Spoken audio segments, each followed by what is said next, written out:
Start. Okay. This is Re Ratna Babu, English School Assistant. I have been working at Satrampadu ZPHS. I take this opportunity to explain some parts, some grammar. ముఖ్యంగా present perfect continuous tense. ఒక వ్యక్తి ముంబైలో కానీ హైదరాబాద్లో కానీ 2010 నుండి లేకపోతే 2015 నుండి ఉంటున్నప్పుడు ఏ టెన్స్లో చెప్తూ ఉంటాము? ప్రజెంట్ పర్ఫెక్ట్ కంటిన్యూస్ టెన్స్లో చెప్తూ ఉంటాం.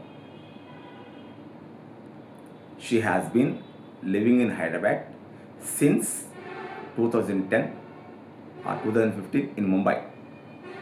అలా చెప్పడం appropriate. She has been living in Mumbai or Hyderabad since 2010.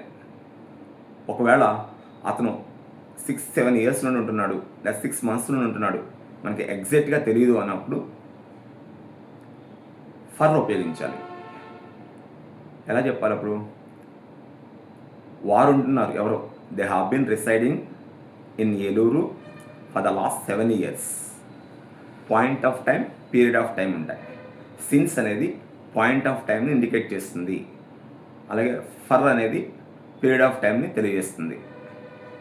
ఈ విషయంలో కరెక్ట్గా ఉంటే మనం ప్రజెంట్ పర్ఫెక్ట్ కంటిన్యూస్ టెన్స్ని అర్థం చేసుకునే అవకాశం ఉంటుంది. We can easily understand the present continuous tense by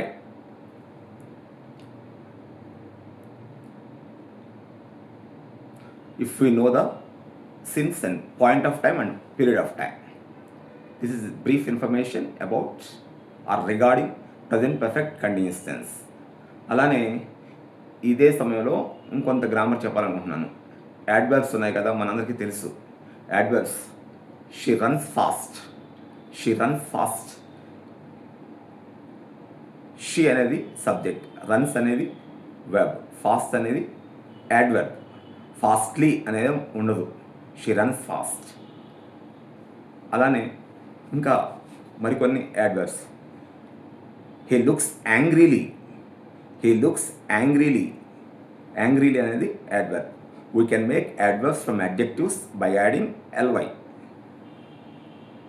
we can make adverbs from adjectives.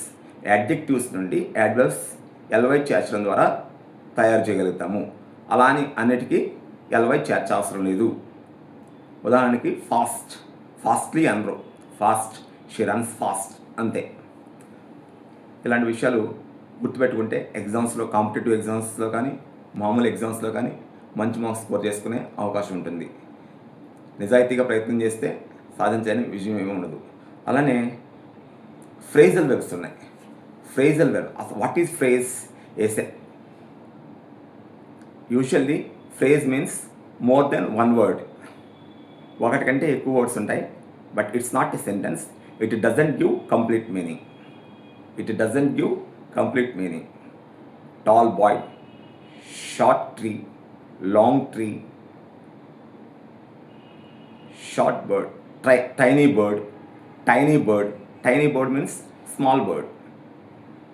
Huge ocean, huge ocean means big ocean. ఇలాంటివన్నీ ఫ్రేజెస్, నాట్ సెంటెన్సెస్. ఇక ఫ్రేజల్ వెర్బ్స్ అంటే జనరల్గా మన అందరూ ఉంటారు. లుక్ ఎట్ హిమ్, తను చూడండి. Look at the boat, look at the boy, look at those books. అవన్నీ పుస్తకాలు చూడండి అనొచ్చు.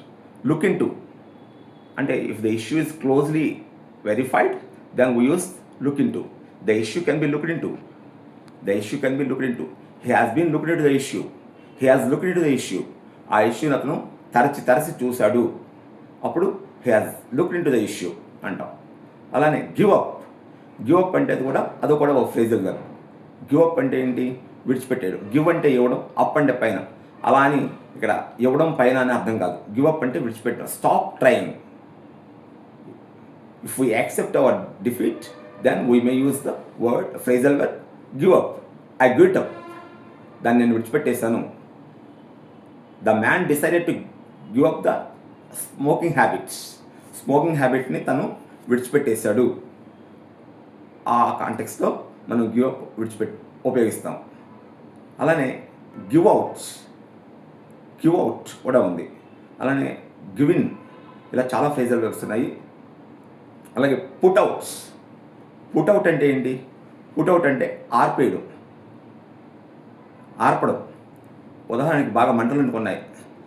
If a house or something is burn or crack, fire accident unexpectedly happens. If fire accidents happen unexpectedly, then firefighters come to the spot to put out the fire. At that time we use put outs. ఇలాంటి విషయాలన్నీ తెలుసుకుంటే మనం phrasal verbs మీద ఒక idea వస్తుంది. Give up, అలాగే put out, put in, give outs. ఇంకా ఈ పదాలతో వాక్యాలు తయారు చేయడం కూడా నేర్చుకోవాలి.